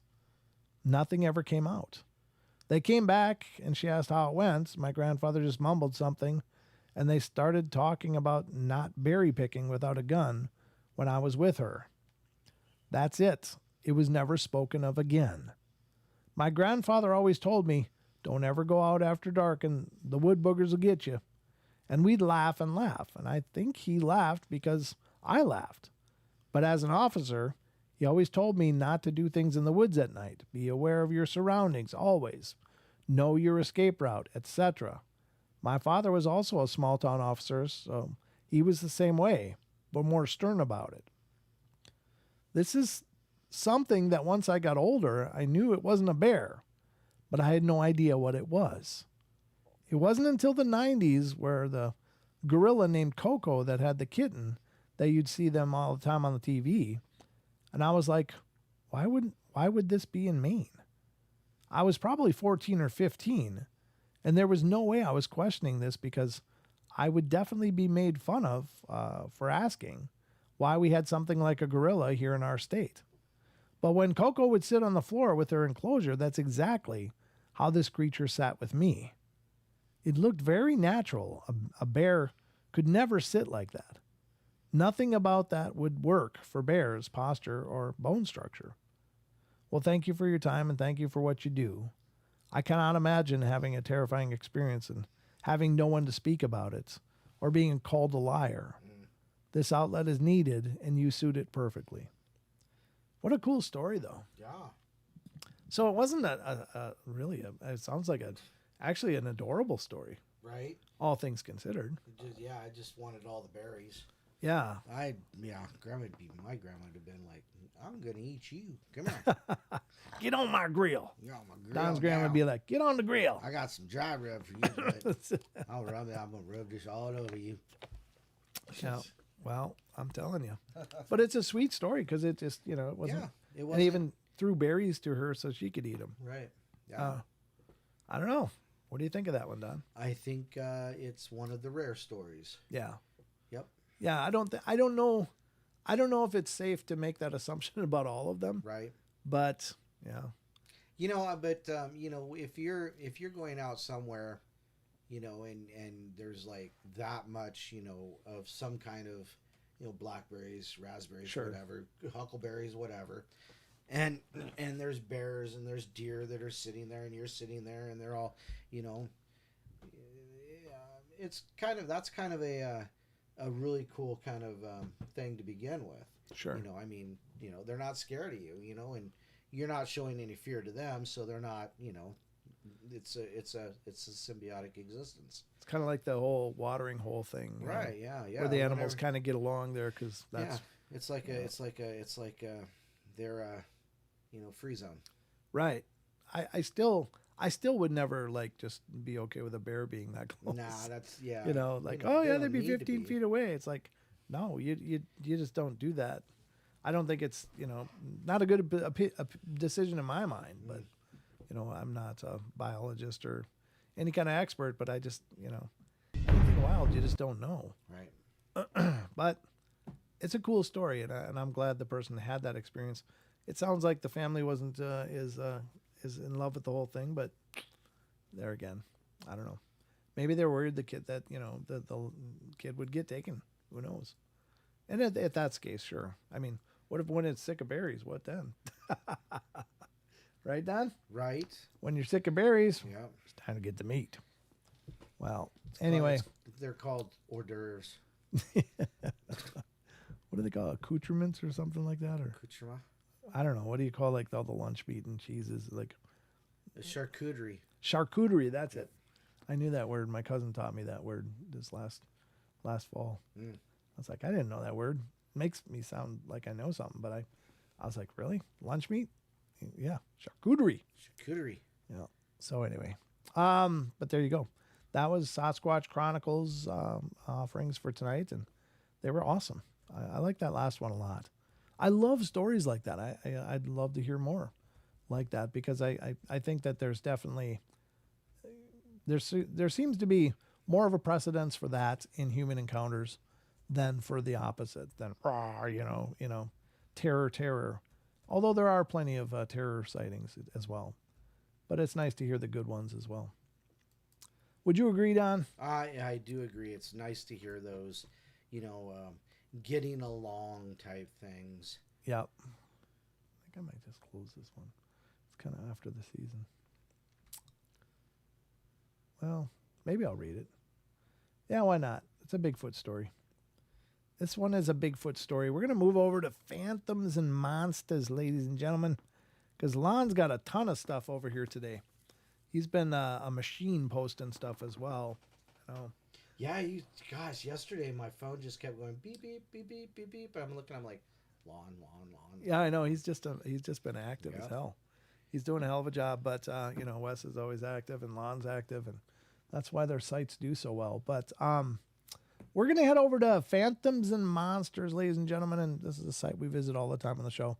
Lon, as well, is a great friend of the show, as is Wes, and Lon is doing a hell of a job over there, doing a lot of the same stuff in many ways, like giving platforms to claims and encounters and such. So if you're interested in reading people's encounters and experiences, head over to phantomsandmonsters.com, head over to sasquatchchronicles.com and check them out. But Lon's also has links to his podcast, which is Phantoms and Monsters Radio, all of his published works, their research efforts. I mean, Lon's got a lot of stuff cooking over there, so support the sites, as we say. So let's go to the first one from Phantoms and Monsters. This one's kind of a throwback to Christmas time, but it's one I've had open here for a while, so I figure we'll talk about it since it's still winter.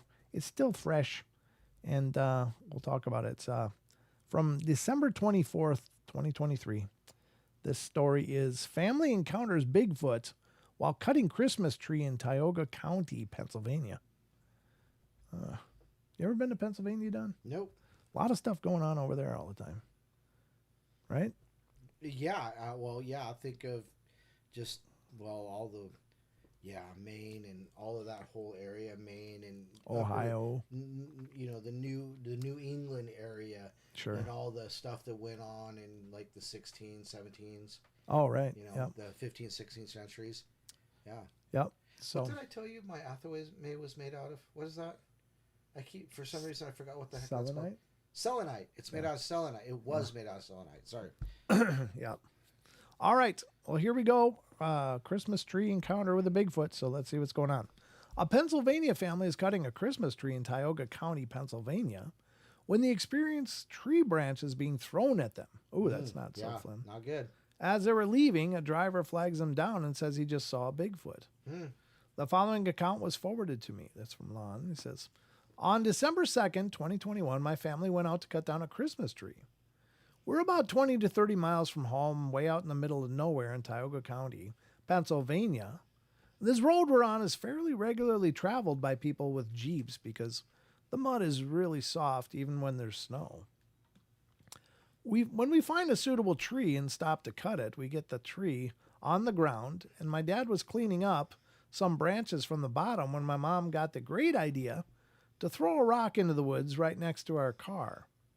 After several rocks, my mom was done throwing things. She just had to get it out of her system done. When out of nowhere, a decent-sized tree branch landed on the roof of the car. This branch was bigger around than our tree, which was a problem because our tree was among the biggest and tallest in that area. At the time, I brushed it off as my dad being silly since I didn't hear him sawing anymore. We pulled the branch off the car and I went to take a leak when my dad tied everything down. Well, I walked down the hill about 10 feet when I found a suitable bush, but on the way down, something got spooked from around that spot and took off to my right. I figured I'd come across a deer or something, so I just went down to where I had been to look for tracks so I could identify the animal. And when I got down there, I couldn't find much except some trampled grass, broken branches where the animal had busted through the underbrush. The grass was pretty thick, so it wasn't too upset by not being able to find anything.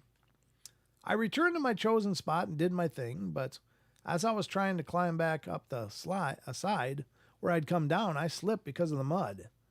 I was slightly miffed. It was about 20 degrees and about 15-mile-per-hour wind, and I'd left my coat up on top since I hadn't expected to be down there that long. As I was walking alongside of this hill to where I got a little brushier, my mom yelled down, "Quit throwing rocks! You hit my window twice." I yelled back that I wasn't throwing any rocks and kept going, thinking my sister was just being silly and carrying on with the Bigfoot thing. As I was reaching the patch of brush that I was going to climb, I came across what looked like a human footprint, but without shoes in the mud. It was about 14 inches long and had hair imprinted on it, and at first I thought it was a bear, but the bears around here don't get much bigger than 150 to 200 pounds, and even a big one has a 7-inch feet. As I was examining his track, I heard something fly over me. I looked up in time to see a branch landing on top of the hill, which was only a little way up now. I then looked in the direction it came from, just as something was retreating down the hill in the brush. I just caught a glimpse of it, but noticed it was bipedal, big, tall, and hairy. I freaked and made it to the top of that hill in seconds.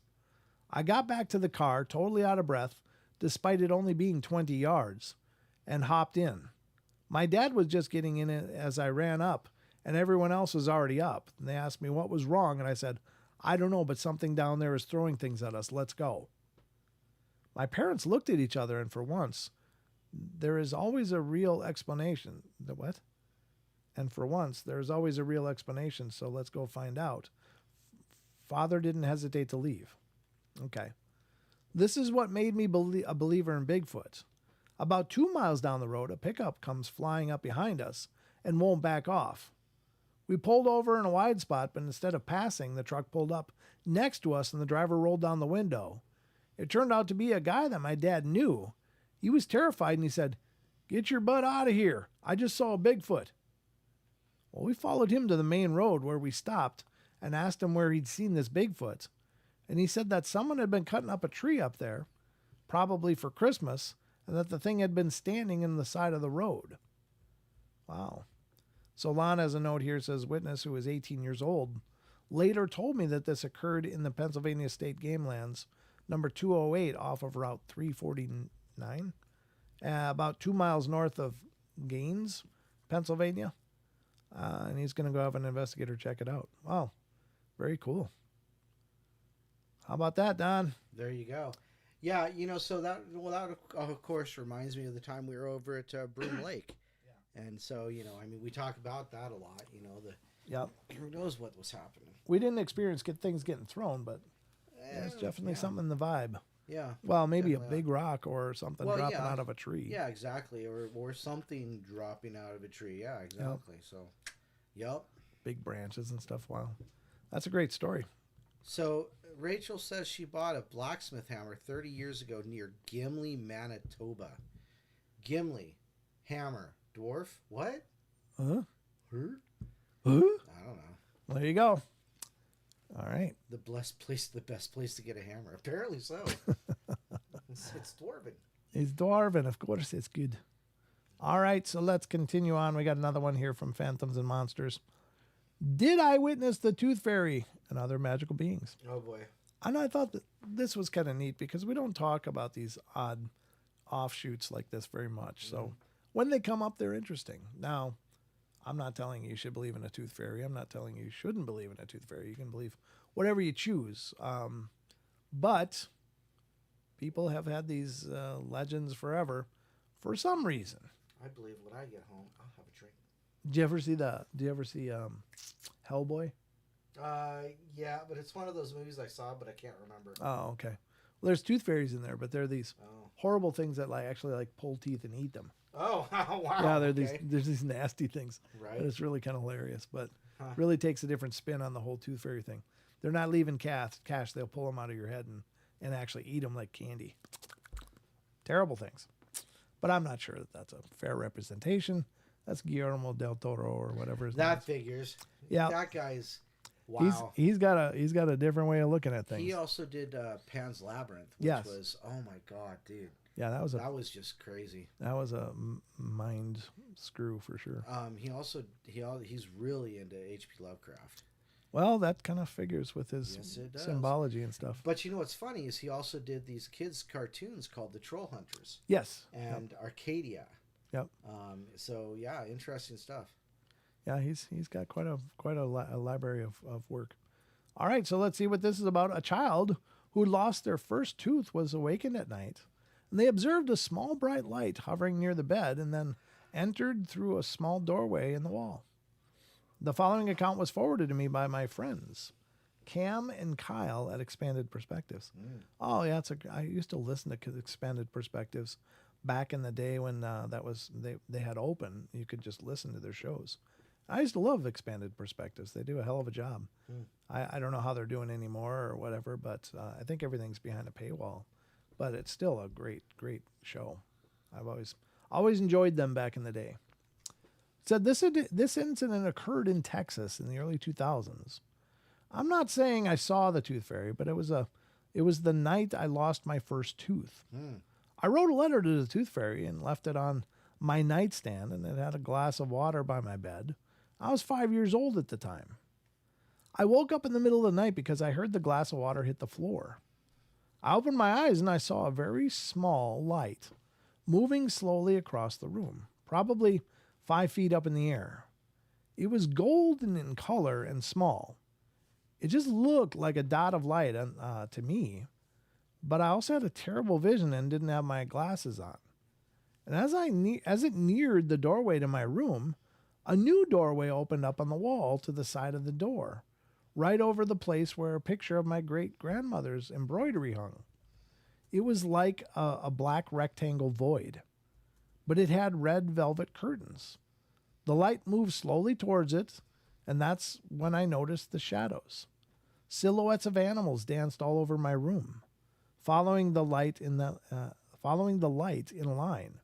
There was a bear, a big cat of some kind, and I know there were other shadows, but I can't remember which animals.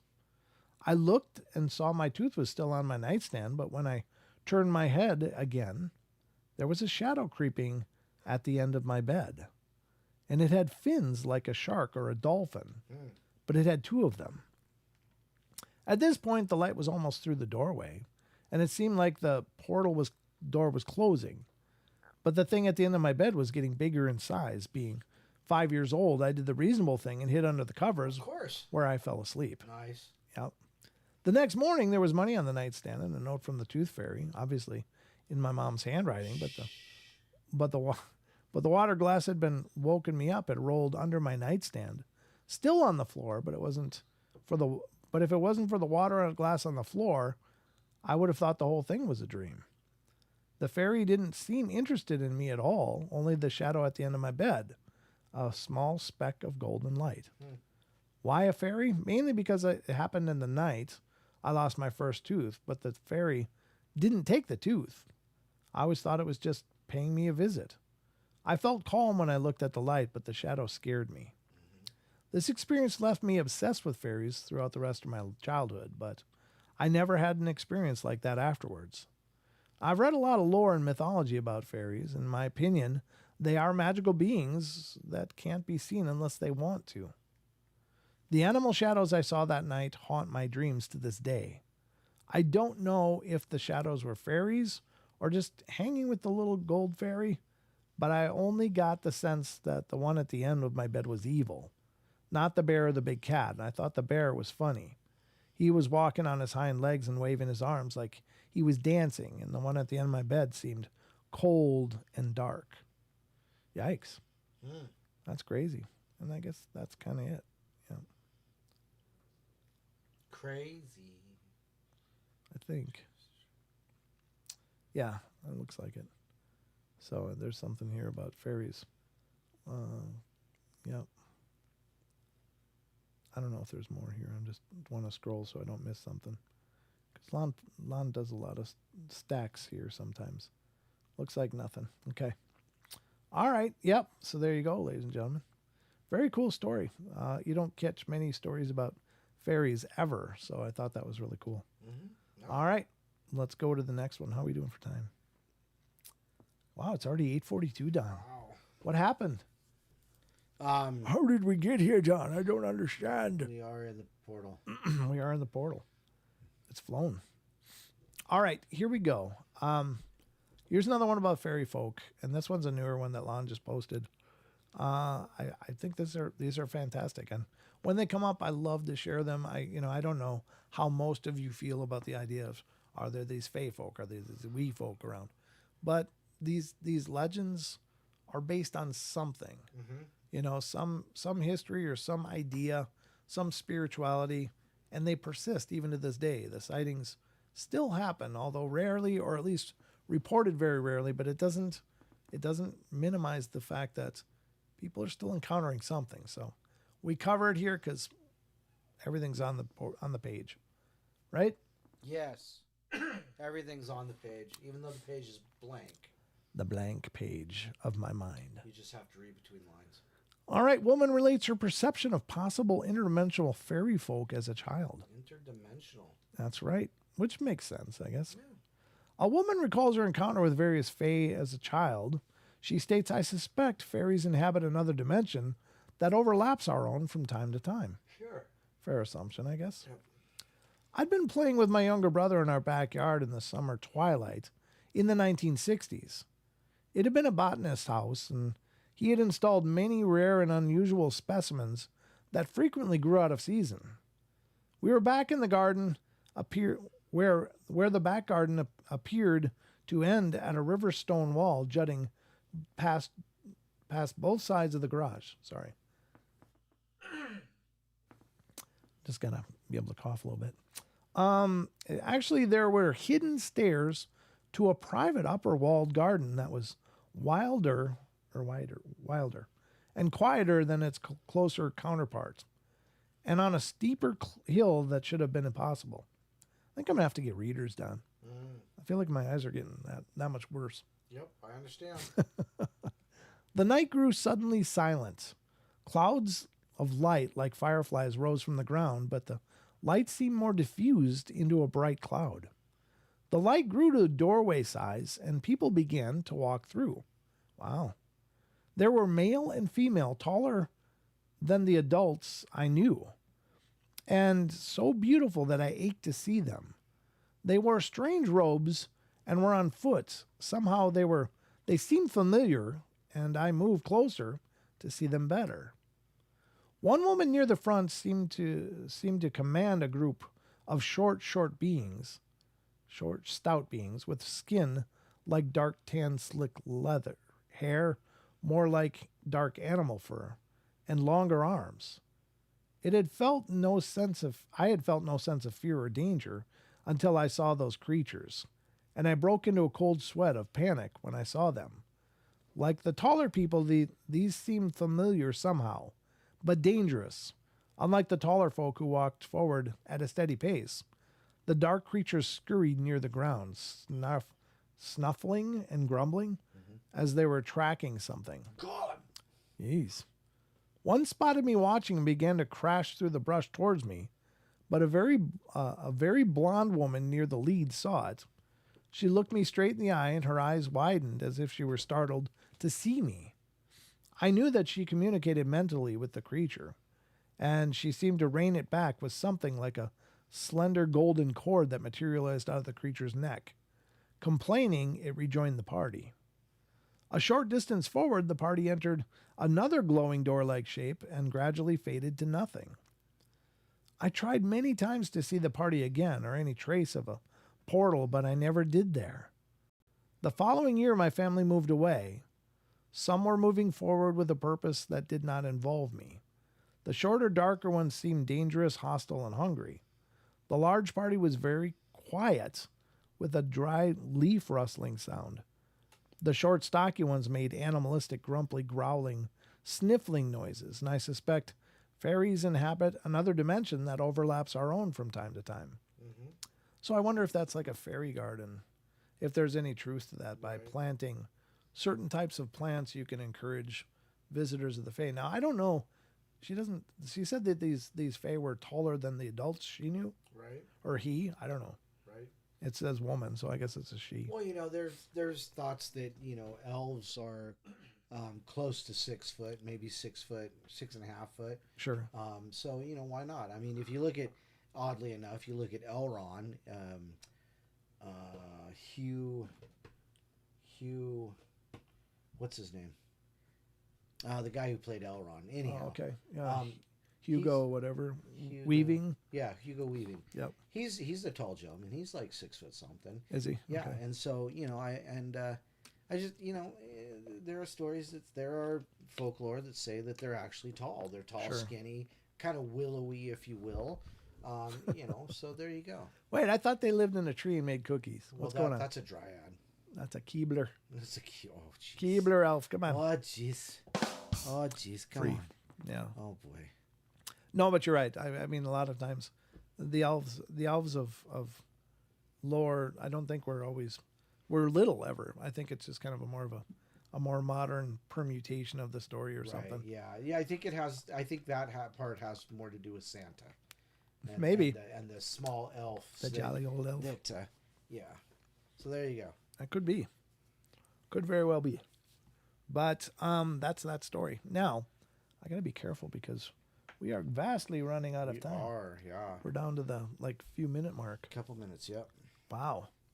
But I don't know what you guys think. What do you guys think of the stories like this? That is Hugo Weaving. Yeah. Thank you, Barbara. Hit that like. It's feeling left out. Thank you, Maggie. Promoting the likes. Do you guys like the stories of things like that? Little, if we can do just a quick, if you like stories of the different stuff, like the fairies and stuff, put a 1 in the chat if you would, please. A 1. If you don't like it, put 2. Number 2 if you don't like it. Number 1 if you do like it. If you don't like it, don't put anything. No. I want. Oh boy. It's a show of hands. Yeah, I want to know. I want so response. 1 for yes and 2 for no. Yeah, because I want a response. Nothing means you might not be paying attention. So I want a response from not people. 62, Aussie. Just a 1 or a 2. Yep. Just a 1 or a 2. Do you like them or not? Okay. I haven't seen a 2 come up. Yep. Yeah. So very cool. Okay, I like the channel, Brent. Thank you, Erev. Appreciate it. Yeah, I just like to know because I think these stories are different. They're not covered very often, right. Maybe pretty much anywhere. Right. And so when we come across them, I'll certainly gather them up and we can do more like this. But I think they're wonderful because it's definitely my phone froze. What was the question? If you like the stories of the fairies and other side topics, supernatural creatures, then just type of 1. Right. If you don't like it so much, 2. Sorry for not chatting much. That's okay, Miss Farr. I'm in so much pain. Oh, I'm sorry you're in pain. Oh, yeah. Just get better. Whatever's wrong, I'm so sorry. Absolutely. But You don't have to chat. Just thank you for being here. Maggie typed a 1. Yes, Chucky. I'd rather hear the obscure stories than the cookie cutters. Yeah. Yeah, absolutely. And I think you're right. I think the big thing is that it is a huge part of this phenomena, Right. and about the paranormal, the supernatural isn't just Bigfoot, Dogman, ghosts, Right. and UFOs.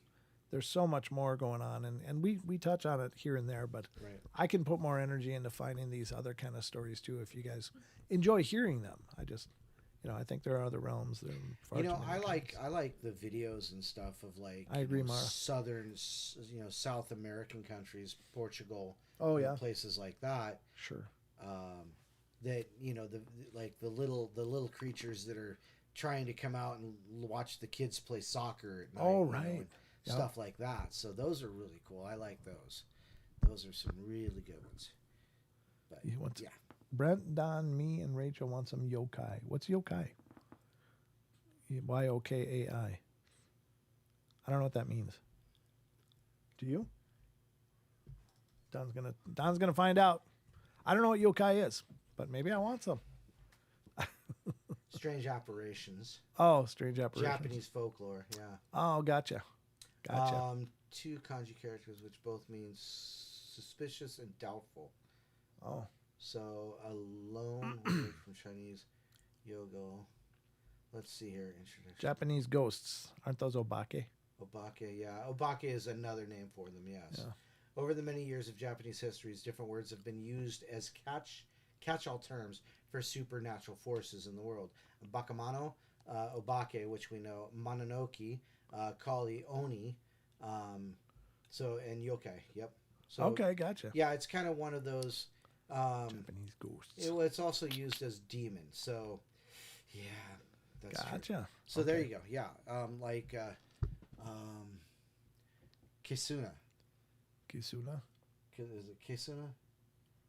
I don't know. Kisuna, the fox demon. Oh, Karuna or maybe I don't remember. The one that's encased in the rock that split, Oh a yeah, year ago. yeah. Wonder if anything ever happened to that. And what Don's talking about, there was this rock that had a rope around it. It was just been there for like centuries, and suddenly it just split. The nine-tailed fox. The nine-tailed fox rock that was supposed to. Kitsune. Kitsune. Yeah. Yep. Okay. It was supposed to have split, and it's now, was that a release of some energy Released now that's into the world again. Yep.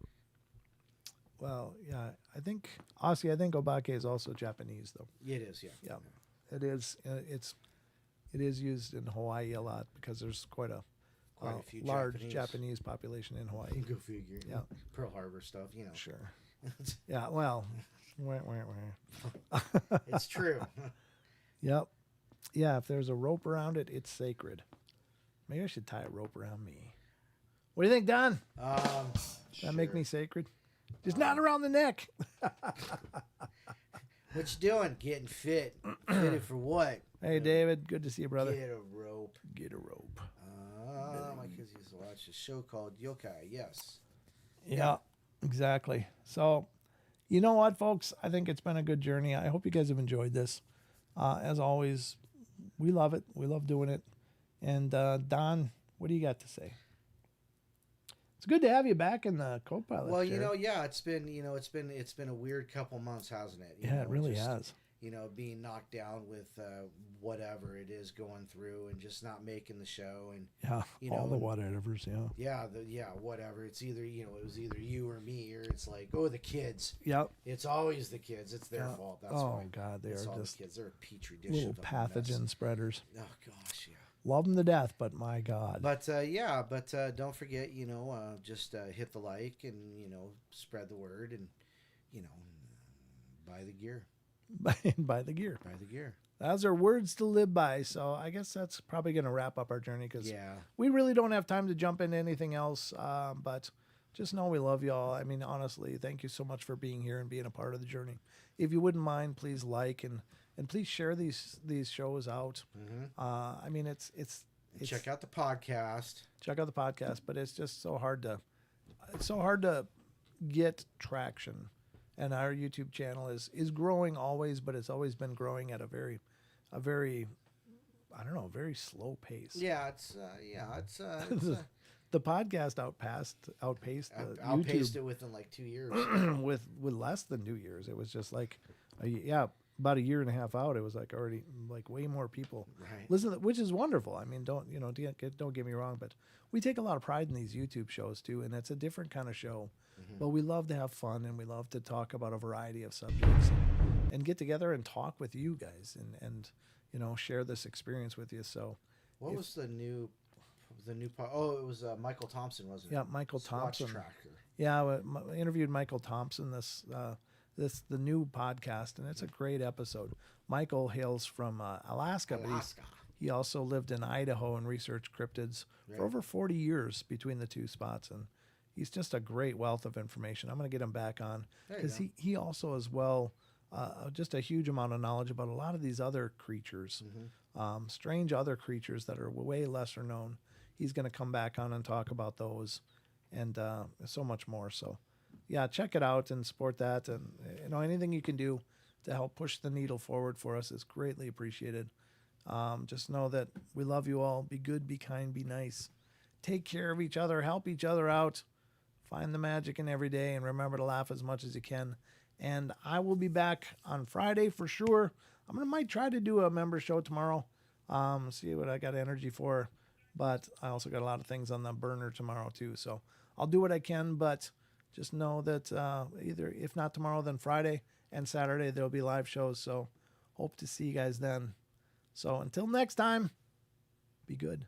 Take care. And keep it real. Good night. Good night.